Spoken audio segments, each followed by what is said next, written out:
Okay, we're live. Let's go ahead and share it to Facebook.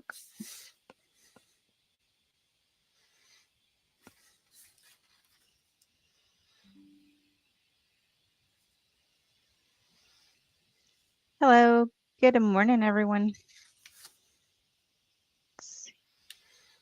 Good morning.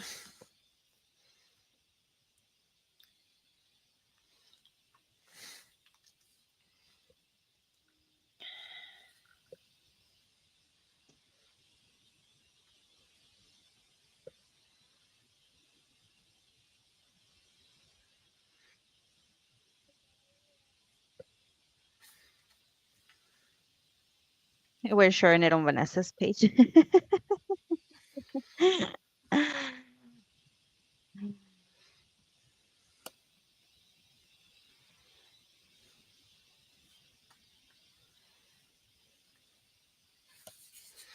Okay, let's see if that fixes it.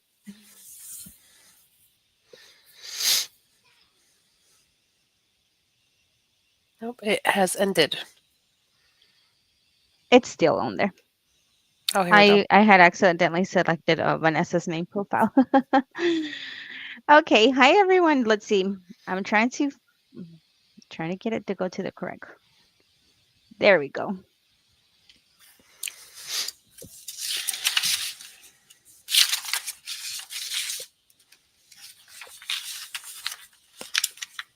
Okay, there we go. Now we are live. Hi everyone. Good morning. My name is Elizabeth, and we have Miss Ricarda. Hi, Ricarda, everyone. let's introduce ourselves. Hi, everyone. Good morning. I'm a caseworker here at Dreamers Together. My name is Sakreta, and I'll be on live today with my teammate Ellie. Yes, good morning. So this is the first time that we do a live together. They finally got everything to work. So we're gonna be answering questions. We're going to be answering questions regarding adjustment of status. If you post your comments, hi, good morning, Jennifer. Can you see the comments on the side, Fikreta? Let's see. Morning, Jennifer. Regarding adjustment of status. Yay, there we go. Okay, so it's working. So if you guys have questions, post your comments here. Fikreta and we will be going over and answering your questions regarding adjustment of status.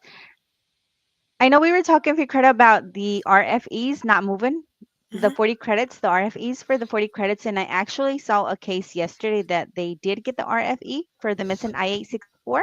hmm They got already scheduled for their interview and their case has already been approved. So that's great. That's an indication that they are moving. So if those that are watching us, if they're getting the 40 credits and they submitted it back, again, using the 40 credits, the EADs, making sure that they have all of that exemption.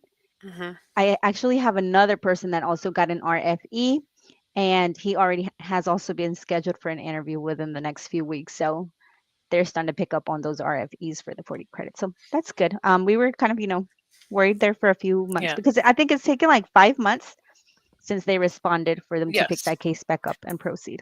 Yes. Don't be nervous if you got the RFE for the 10 years and the 40 credits and you resubmitted everything and a few months have gone by and you haven't heard anything. You will just be patient. Again, as Ellie said, 5 months ago an RFE was responded to, and we just got the notice for the interview. So just give it a few more months, okay? They are moving, and there are some cases, Ellie. I believe that I don't know if this is also with you, but I've seen cases where they're still sitting here from November of last year. That just depends on your field office. Okay, maybe they are busy, they are overloaded with work, and they haven't gotten to your case or they haven't issued you an interview yet. But they will get to you. So give it, like I said, give it a few more months before an inquiry is sent out for your case. Yeah, definitely. I have seen a few approvals, from November and December, but they don't approve those in order. And I do have some that are hmm pending from before. And I have some this year that were submitted and they've already been approved and some from last year. So Yeah, patience.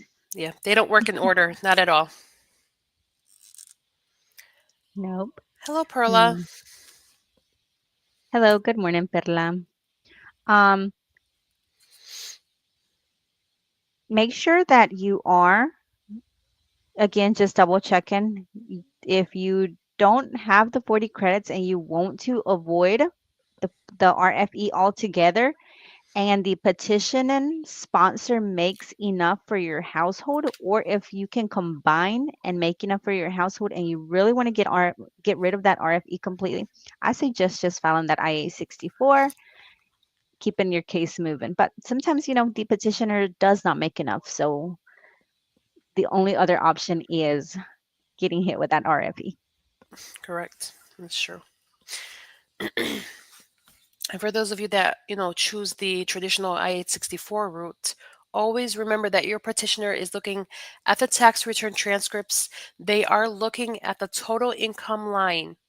Okay, when you are, inputting your year and how much you made for that year, look at your tax return transcripts. Do not look at adjusted, do not look at gross, but only focus on that total income line.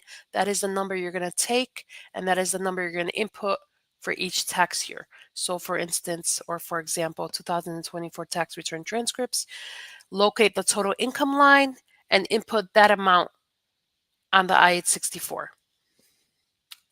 So the magic word total income line, not gross, not adjusted, but total income line. Another thing that I have been seeing when we have been reviewing the packets, Fikret, and I don't know if you can agree with me, is the tax return transcripts are not the correct ones. The ones that are being submitted are account transcripts, which is not what USCIS is looking for. They want the official tax return transcript from the IRS website. There are going to be four options, and I'm trying to get my hands on that video that you did. I haven't been successful there, but I'm trying to get my hands on that video. Um, there's going to be four options, and the option that everybody makes sure that they're selecting is the tax return transcripts. And now this year, whenever we started downloading those forms, or whenever our clients started sending us those forms, we noticed it says 1040 tax return transcript versus what it used to say, which was just tax return transcript. And make sure it's not account transcripts, because if you send account transcripts or you just send the filings, the returns, not the actual transcripts, just the returns that you got from your tax person or that you printed from your tax software, those will result in an RFE. USCIS will send you an RFE for missing transcripts. So also make sure for that. Yes, that's correct. Again, they have replaced the tax return transcripts. So it says something like 1040 tax return transcripts or something. And as long as those are the ones, you're fine, as long as they don't say wage or account transcripts. Hmm. Hi, Perla. What if my spouse and I don't file our taxes together? Well, do you file them? Some married couples like to file them separately, and that's okay. If you do not file them together and your petitioner has to file the 864, you might run into a little issue. It depends on if the officer wants to accept those or not. If you guys file them single, you might run into a little issue of an RFE. So, my best advice to you is to amend your taxes to either say married or married filing separately, because you don't want to run into a little issue of the officer, looking at them and your petitioner stayed single on them. You know what I mean? So you do run into you might run into a little issue there. So if you don't file them together, go back and amend it at least 2024, because under the new instructions with the I-864, you don't have to submit all 3 years. You can submit the most recent year with the most recent information. So if you haven't filed, together, if you have not filed married, I would say go back and amend those, file married file separately, or just married filing jointly, because you do run a little risk of your petitioner submitting taxes. He filed single when you guys were actually married. Okay, I'll let you answer this next question. Do we need to have a combined bank account if we don't file taxes together? No, you do not. The combined bank account comes into play with marital evidence, okay? If you're asking for the I-864, you do not have to have it combined, but if you're asking in regards to, well, I need to submit marital evidence, do I need to have a combined bank account? Yes. You want to show USCIS that you are legally married and that you have, legal items in both your names, and definitely have a combined or a joint bank account. If you are asking in regards to the I-864, you do not have to have a joint bank account for the I-864, but for marital evidence, definitely. Hmm. What other items would we recommend those? We get this question a lot sometimes when newlyweds they're trying to send, their adjustment of status packet. What items would we recommend them to send in that packet to prove, hey, this is a legitimate marriage? We've probably just gotten married just a few months, weeks ago, but we've been together forever. Okay, and USCIS, they know that. Okay, for someone that has just recently married, they know that you're not going to have, unless you have started before you were married, putting items in both names. They know that you're not going to have a lot of items, but you still have to send them legit items. You can't just, send them screenshots or summaries of items.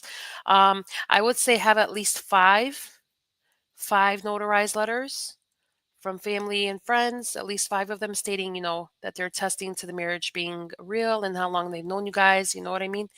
Five letters in support of the marriage, have them notarized. Um, any Zelle transactions, pictures, obviously, any letters written, because I've seen that too, where, couples have letters, you know, where they've written to each other and they've kept them for keepsakes. They also use those in their packet as well. Any screenshots of any um, social media posts, text also works. So we have social media posts, we have text, we have Zelle transactions, we have those notarized letters. What else can we do? Pictures. You can maybe put in an item or two. Maybe if you started living together and you put your utility bill in both your names, you can build your case. So that way, by the time you get an interview, you'll have more evidence to submit to the officer at your interview. Very good point is, if you just got married recently, add as much as you can to your packet, send it out. But remember, right now we are seeing that almost all cases are up in an interview. So whenever you go to your interview, continue to build that evidence and make sure that you would take more items to your interview. Some of the officers I have seen that they're like, hey, do you want to add more things? And they give you Yeah. a chance to scan those in that day. So, Hmm. um, very good points. Let's Oh, see. We have another question. Go ahead. mm, let me see. We are going to Jahira Butler. Hi, Jahira. How are you? Do we need to have it come? Oh, we answered that one, the combination I bank. forgot we So, can show them right here. yeah. Okay, so Lucas. Hello, Elizabeth. So, Ellie, this one's for you. Okay. Hello, Elizabeth. The I-130 form and the I-485 can be sent together at the same address. Yes, Lucas. Whenever you send your adjustment of status concurrent, meaning you're doing the I-130 and I-485 together, they will go to the same address in the same packet. The address depends what state you're in and if you're using USPS, UPS, or FedEx. The address, you want to make sure that you go to uscis.gov and look at their filing addresses and select the one that is according to your state. You want to get this one? How much is the fee for full representation? If you're if you, hello Jose, if you are referring to Dreamers Together, and if you would like, if you're interested in us prepping your packet, just book a consultation and we can review all that with you at the consultation. It is a case by case basis. The first thing is to determine if we can take your case. Correct. That was a AP question. I'm skipping the AP questions. I'll read this one to you and you can answer. For AOS, if my husband is sponsoring a parent, will that be an issue for me? It will not be an issue for you. Just please keep in mind the only place you have to really make sure that it does not become an issue is for the I-64. If your husband is sponsoring his parent and his parent has not, received a green card yet, then he does not have to count his parent in his household. If his parent has received that green card, he has to count his parent in his household because he is sponsoring him. So Just again, please keep in mind it doesn't affect your AOS case. The only place it comes into play is on the I-864 where your husband is sponsoring you. He has to count his parent in if that parent has received their green card. If that parent has not yet received their green card, he does not count them in. And also, obviously, if you, as the beneficiary, have the 10 years and the 40 credits, you don't have to worry about that. Hmm. All Okay. right. Plus two, Jennifer. I started concealer process and I now did AP. How do I change to AOS? A frequently asked question. Me and my spouse do not live together because of X reason. Would that be a problem? So for the living together, sometimes couples get married and they cannot live together because they have someone is going to college here or somebody has a contract that just can't get up and leave. As long as there is a legitimate reason of why couples cannot live together, you can still send your adjustment of status, and we have seen some successful cases. Hmm. Now, if you're switching from consular process to adjustment of status, you'll have to file the I-485 and send a copy of the either the receipt or the approval notice of that I-130 with your I-485. Not a bad idea to contact National Visa Center, send them an email, and tell them, hey, I have my legal entry. I'm going to be pursuing adjustment of status. Please continue to keep my I-130 active. Not a bad idea also to log into your National Visa Center at least once a year. And that's what helps keep this I-130 active. Correct. What, okay, Perla, what if filing head of household, is that a problem? Okay, Perla, again, head of household, you might run into a little issue. Your petitioner, again, if your petitioner is filing the traditional I-864 and he's submitting his taxes, and at the time of the filing you were married, but the filing states head of household, there's a chance you may run into an R fee. Depends on the officer. I have seen some cases successful, but I have seen some that also run into the issue of receiving an R fee. So my advice would be, is to go back and amend them. Married, I know it's going to be a headache because I know it's a whole procedure and it changes a lot of things. Or if you want to take that risk, that is totally up to you, and submit them as a head of household from your petitioner. But just please be prepared that you may get an RFE.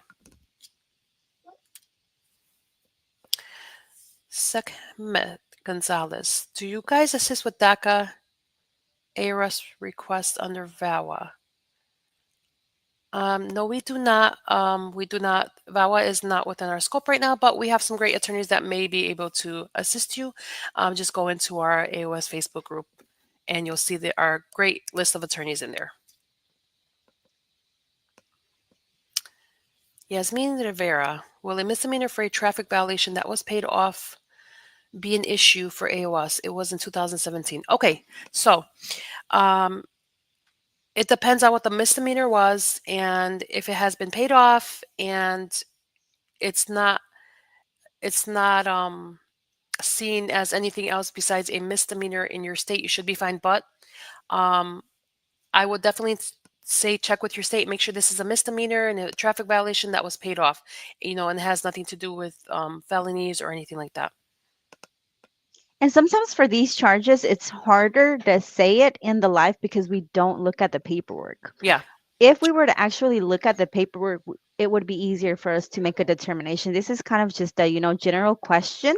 Hmm. Um, it's harder to be able to give accurate information, but unless we don't look at that paperwork, we can either say safely. And it also depends on the, reviewing officer. So, Yep. And then again, if you would like us to review that paperwork, we can just question session with us, and mhm, we'll be able to go through the paperwork with you. that's correct. I think that your phone number should be here. It's pinned. The phone number is pinned. If you want to call and make an appointment, you can. Or if you want to visit our website, dreamerstogether.org, it's also pinned. Hmm. We do have a couple of different services that we offer. If you're interested in a service that is not on the website, you can email support at Dreamers Together and they'll be able to tell you if we do offer it and what's the best way to book it. We are working on our website, so some of the things may or may not be on there. Some of the services. Okay, moving on to the next one.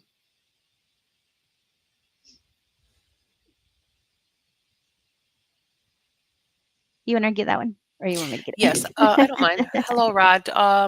Tax returns filed head of household and other married filing separately due to separation. Now back together going forward. Can tax returns be both married filing separately? Be both married filing separately. Is there any other proof needed during the separation period? Okay, so you have now back together going forward. Can tax returns be okay? So you would, if those tax returns were filed head of household, they would have to be amended to state married filing separately or married filing jointly. And in regards to the separation, if there's any paperwork to that, you know, if it was an actual divorce or just a separation, it depends. Divorce and separation are two different things. And obviously, you're going to have to really step up with your marital evidence, and showing USCIS as well. And Ellie, do you have anything else to add to that? No, I mean, I would say that when you're doing the adjustment of status process, try as best as you can, unless there's a very good reason as to why you cannot do married filing jointly, Hmm. do married filing separately if that's your only option. But if you can hold off and file your taxes as married filing jointly while you're doing the adjustment of status process, that way you can add your marital evidence in your tax return as married filing jointly versus married filing separately.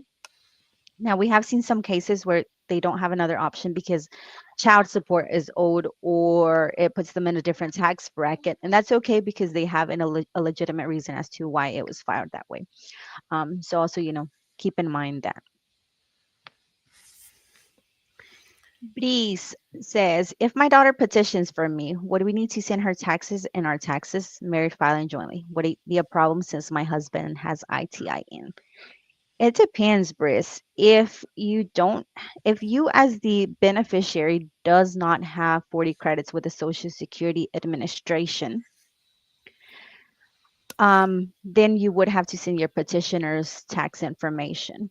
You don't need to send your tax information unless you and your daughter are combining income, and you only can combine incomes if you, the beneficiary, and your daughter, the petitioner, live at the same address. If your daughter does not live with you, um, then you cannot combine incomes. But again, I won't be able to tell you exactly for your case because it depends what you're going to be doing. If you're filing the exemption based on having 40 credits, you don't send tax paperwork.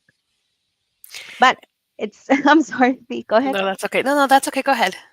I was going to say, but you want to make sure that your taxes are still filed correctly because you're supposed to go by the last date of the year. So if you got married on December the 30th, is that the last day of the year? 31st.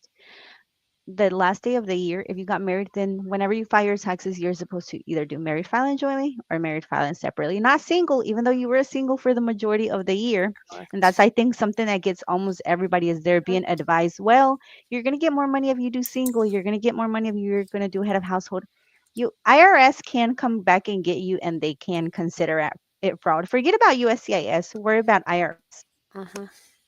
Okay. And also another thing, if um, you and your daughter are going to combine incomes because your daughter doesn't make enough, just keep in mind that you have to have an EAD card. Basically, you have to have employment authorization. You have to have an employment authorization document. You can't use an ITIN. You have to have that EAD card. You have to submit that with your packet and your taxes because you're combining with your daughter.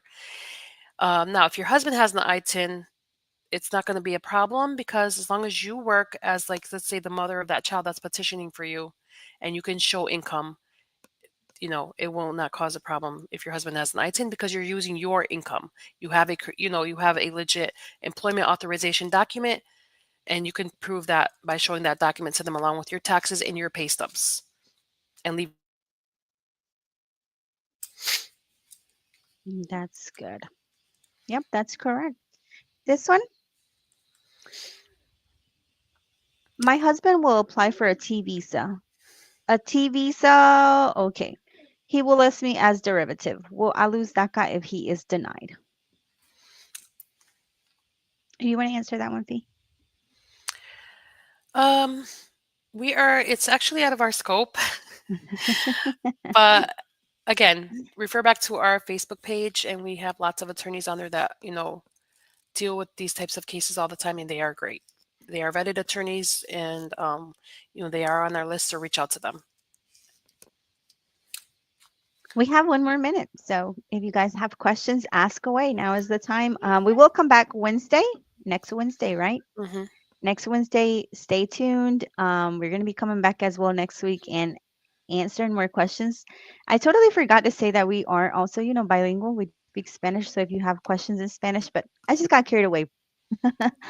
um, so I think that is actually it for today, Fee. I know we have other appointments coming up. So if you are interested in booking an appointment, please book an appointment. Make sure that you are not sending private messages to either myself, Miss Ficreta, or any members in the Facebook groups. Okay.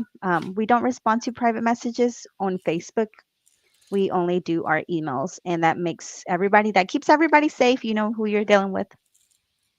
So that's it for today, Fee. Okay, there's just one more little comment here. Mhm. Yasmin, it was for speeding, got a ticket, paid it, and wasn't arrested. Okay. Yasmin, if it was a speeding ticket and it was under $500 and you paid it, no issues, you should be fine. You know, you would just have to obviously still note it. Or if you sent out your packet and you didn't note it, just let them know when they ask you if you've ever been arrested, said you're charged. I have not been arrested, but yeah, I've gotten a speeding ticket.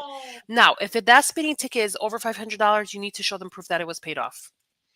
Okay. All right. So that's it for today, guys. We'll see you all next week. Bye. Thank Bye bye. you. Take care.